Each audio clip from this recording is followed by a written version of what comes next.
It's not a notifiable STI, so we don't count the numbers, but we do know that somewhere around about 80% of the population is infected with what we call type 1 herpes. It usually causes cold sores, and around about 1 in 5 or 20% of the population is infected with what we call type 2 herpes. Most people, they'll have what we call a primary outbreak, and herpes is usually, it presents as blisters, sometimes around the genitals, sometimes on the buttocks, sometimes on the lower back.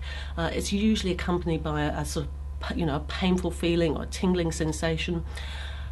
Many people don't even realise they've had a primary outbreak. In fact, it can be very mild, although for other people it can be much more severe. It's very variable.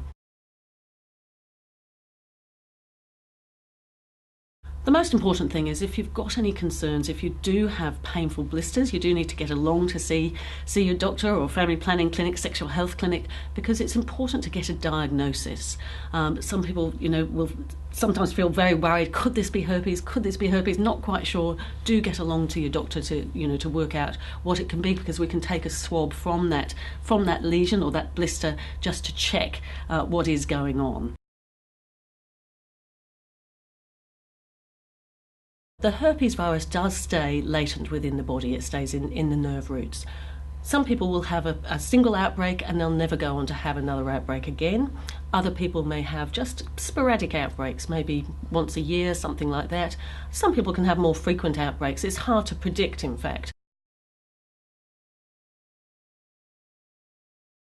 The treatment is what we call antiviral medication, and people can take this medication in different ways. Some people will just take it at the time they have an outbreak. It's what we call episodic treatment.